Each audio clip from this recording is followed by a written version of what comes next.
दोस्तों, एक समय की बात है। देवी लक्ष्मी और भगवान विष्णु क्षीर सागर में शेषनाग की शैया पर विश्राम कर रहे होते हैं। तभी देवी लक्ष्मी भगवान विष्णु से पूछने लगती है। हे प्रभु, स्त्री के शरीर का वह ऐसा कौन सा अंग है जिससे उसका सौभाग्य जुड़ा हुआ होता है? कृपया आप मुझे स्त्रियों के शरीर के अंगों के शुभ लक्षणों के विषय में विस्तार से बताइए। भगवान श्री हरि विष्णु मुस्कुराते हुए कहते हैं, हे देवी, आज तुमने बहुत ही महत्वपूर्ण प्रश्न किया है। इस संसार में एक स्त्री का महत्व सबसे बढ़कर होता है। अलग अलग अवस्थाओं में स्त्री अपना कर्तव्य निभाती है। कन्या के रूप में वह पिता के घर में सौभाग्य लेकर आती है, एक पत्नी के रूप में अपने ससुराल में सौभाग्य लेकर जाती है, और एक माता के रूप में अपनी संतान को सौभाग्य प्रदान करती है। किंतु वह पत्नी के रूप में ही अपना सर्वश्रेष्ठ कर्तव्य निभाती है। एक स्त्री के शरीर के अंगों से ही उसके आचरण और सौभाग्य का पता चलता है। ऐसे शुभ अंगों वाली स्त्री अपने पिता, पति तथा पुत्र के लिए बहुत ही भाग्यशाली होती है। हे देवी, आज तुमने जो प्रश्न किए हैं, उन सभी प्रश्नों का उत्तर देने से पूर्व मैं तुम्हें एक महान सती का इतिहास सुनाता हूं। वह सती है दामोदर की पत्नी, जिन्होंने अपने महान त्याग से मुझे प्रसन्न किया था। हे देवी, जो भी मनुष्य इस महान कथा का श्रवण करता है, उसके समस्त पापों का और उसकी दरिद्रता का नाश होता है। इसीलिए आप इस कथा को ध्यान से पूरा जरूर सुनना। देवी लक्ष्मी कहती है, हे प्रभु, आप मुझे उस महान सती की कथा अवश्य सुनाइए। मैं इस कथा को ध्यानपूर्वक सुनूंगी। भगवान विष्णु कहते हैं, हे देवी, पूर्व काल की बात है। कांची नगर में भक्त दामोदर दास और उनकी पत्नी निवास करते थे। उनके घर में उन दोनों के अलावा अन्य कोई नहीं था। दोनों ही परम दयालु और श्रद्धालु थे। उन दोनों की प्रकृति अत्यंत उदार थी। दोनों ही परम संतोषी और भगवत भक्त थे। दामोदर प्रतिदिन गांव से भिक्षा मांगकर लाते और उनकी पत्नी भोजन बनाया करती थी। यदि उनके द्वार पर कोई अतिथि आता तो वे उसकी सेवा करते, उसे भोजन कराने के बाद ही भोजन किया करते थे। यदि कोई अतिथि नहीं आता तो वे पशु पक्षियों को उनका भाग देकर भगवान का नाम लेकर बड़े ही प्रेम से भोजन का आनंद लेते थे। उनके मन में किसी भी प्रकार का द्वेष और अहंकार नहीं था। उन्हें भिक्षा में जो कुछ भी मिल जाता उसी से वे दोनों संतुष्ट रहा करते थे। अधिक की कामना भी नहीं करते थे। यदि उन्हें भिक्षा भी नहीं मिलती तो भी वे ईश्वर का धन्यवाद करते हुए शांति से जल पीकर सो जाया करते थे। उनके पास असंतोष और अशांति भटक भी नहीं पाती थे। उनके अंदर भगवान के प्रति दृढ़ विश्वास और श्रद्धा थी। इसीलिए उन्होंने कभी अपनी गरीब परिस्थिति के लिए भगवान को नहीं कोसा। फिर एक दिन दामोदर दास भिक्षा मांगने के लिए घर से निकलते हैं। द्वार द्वार भटकने पर भी उन्हें किसी ने भिक्षा नहीं दी। उस दिन उन्हें अन्न का एक दाना भी नहीं मिला, जिससे निराश होकर दामोदर दास अपने घर पर आ गए और अपनी पत्नी से कहने लगे, हे प्रिय, आज तो भिक्षा में अन्न का एक दाना भी नहीं मिला है। लगता है आज के दिन भूखा ही सोना पड़ेगा। शायद प्रभु की भी यही इच्छा है। फिर उतने में ही उनके द्वार पर एक अतिथि आ जाता है और द्वार पर खड़ा होकर कहने लगता है, घर में कौन है भैया? मैं अतिथि हूं और अत्यंत भूखा हूं। मुझे खाने के लिए कुछ दो। मैं तुम्हारे द्वार पर बड़ी आशा लेकर आया हूं। दामोदर ने देखा कि द्वार पर एक अत्यंत वृद्ध बूढ़ा व्यक्ति खड़ा है, जो बहुत ही कमजोर और भूखा दिखाई पड़ रहा था।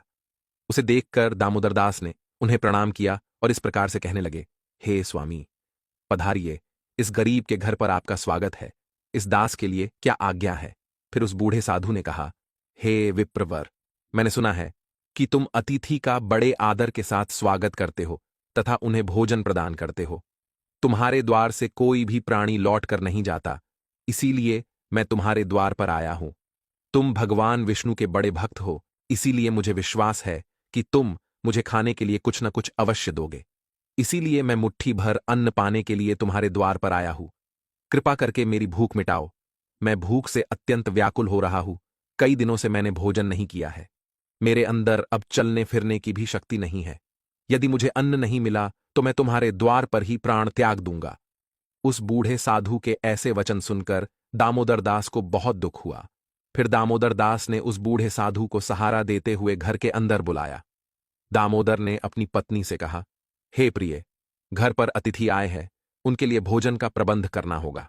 यह सुनते ही दामोदर की पत्नी ने कहा, हे स्वामी, घर में मिट्टी की फूटी हुई खाली हांडी के अलावा कुछ नहीं है। घर में अन्न का एक दाना भी नहीं है।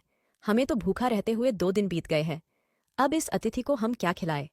आज भी आप भिक्षा में कुछ भी नहीं लाए हैं। दामोदर कहने लगे, हे प्रिय, यह बूढ़े साधु अत्यंत भूखे हैं, चलने में असमर्थ है। ये बड़े सौभाग्य से हमारे घर पर पधारे हैं। यदि हम अपने घर पर आए अतिथि की सेवा नहीं करेंगे तो हमें महापाप लगेगा। अतिथि को हम घर से भूखा नहीं भेज सकते। दामोदर की पत्नी मन ही मन भगवान से प्रार्थना करते हुए कहने लगी, हे गोविंद, इतनी कठोर परीक्षा क्यों ले रहे हैं? फिर अगले ही क्षण उस सती के मन में एक योजना आई और वह बड़ी प्रसन्न हुई। उसने अपने पति से कहा, हे नाथ, आप चिंता न कीजिए, आज अतिथि की सेवा बड़े प्रेम से होगी। आप पड़ोस से एक कैंची लेकर आइए।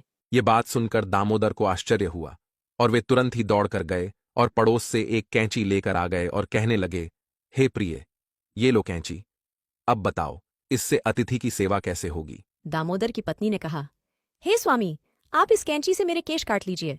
यह बात सुनते ही दामोदर अचानक से चौंक गए और कहने लगे, हे देवी, स्त्री के केश ही उसके सबसे बड़े आभूषण होते हैं।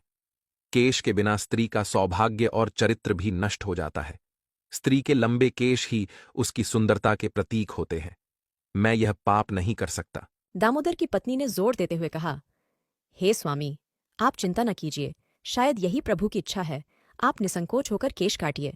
फिर दामोदर ने कांपते हुए हाथों से चारों ओर के केश छोड़कर बीच के सारे केश काट लिए।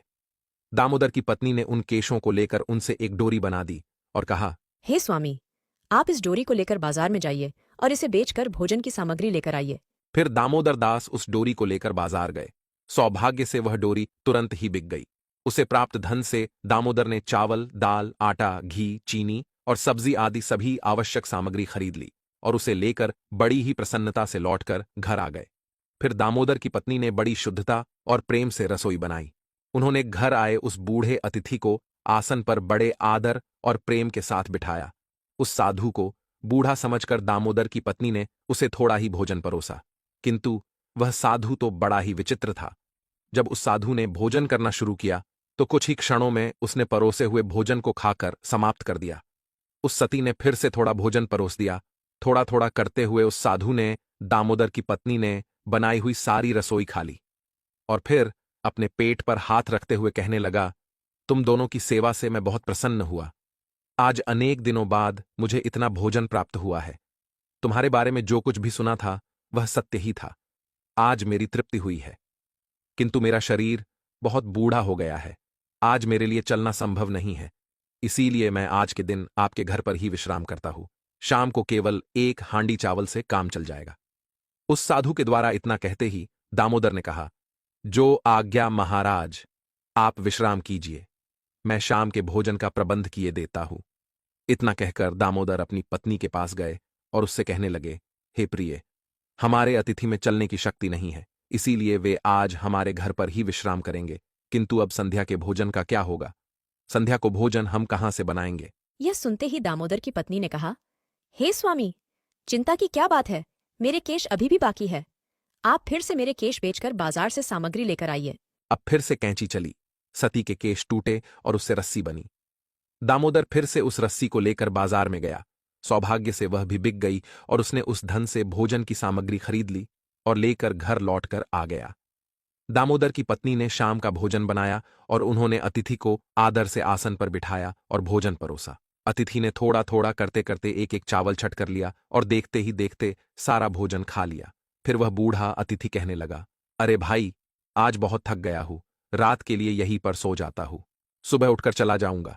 यह सुनकर दामोदर ने कहा, ठीक है महाराज, आपकी जैसी इच्छा, आप आज हमारे घर पर ही विश्राम कीजिए। वह बूढ़ा अतिथि दामोदर के घर पर ही विश्राम करने लगा।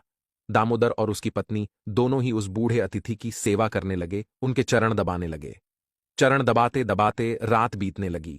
वह अतिथि भी सो गए। वे बड़े ही विलक्षण साधु थे।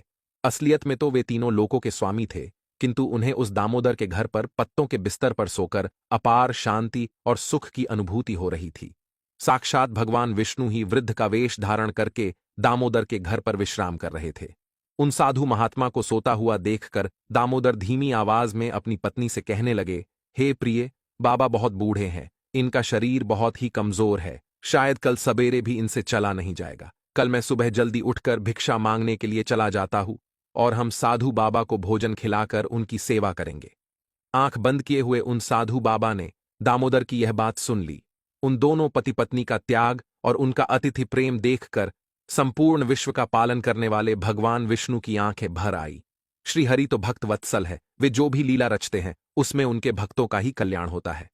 पैर दबाते दबाते वे दोनों ही पति पत्नी साधु बाबा के चरणों के पास ही सो गए। फिर साधु बाबा ने उस दामोदर की पत्नी के सिर पर हाथ फेर दिया। हाथ फेरते ही उस सती के सिर पर काले घने और लंबे बाल उग आए। फिर उन्होंने दामोदर के शरीर पर हाथ फेर दिया, जिससे दामोदर स्वस्थ तथा अत्यंत पवित्र हो गए। भगवान ने दामोदर की झोपड़ी में दृष्टि घुमाई तो वह उसी क्षण में एक विशालकाय महल में बदल गई। उस महल में अनंत रत्न सुवर्ण माणिक मोती एकत्रित हो गए और फिर भगवान बोले, हे सती, तुम्हारी भक्ति और समर्पण से मैं अत्यंत प्रसन्न हूं। आजीवन तुम दोनों अपनी साधना पूरी करके वैकुंठ लोक जाओगे। मैं छाया की तरह सदैव तुम दोनों के साथ रहूंगा। इतना कहकर भगवान विष्णु उस स्थान से अंतर्ध्यान हो गए। कुछ देर बाद जब दामोदर की पत्नी की नींद खुली तो वहां का नजारा देखकर वह आश्चर्यचकित हो गई। कल की सारी घटना उसको याद थी। अचानक से केस कैसे उगाए, ये दुर्लभ वस्त्र, आभूषण, अनमोल रत्न, यह महल अचानक कहां से आ गया।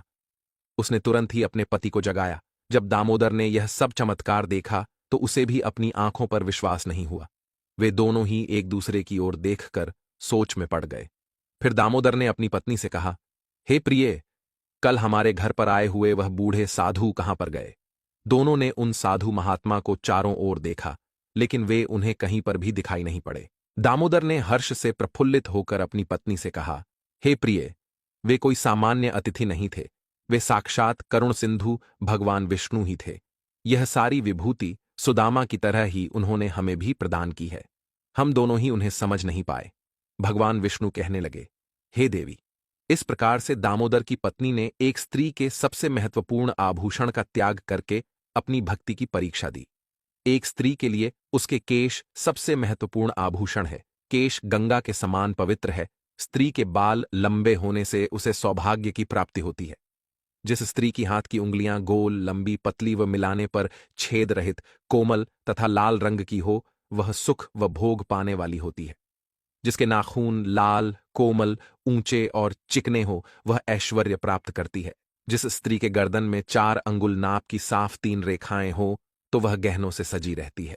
जिस स्त्री की भौहें ऊंची, कोमल, सूक्ष्म, आपस में मिली हुई व धनुष के समान है, वह भी सुख व सौभाग्य देने वाली होती है।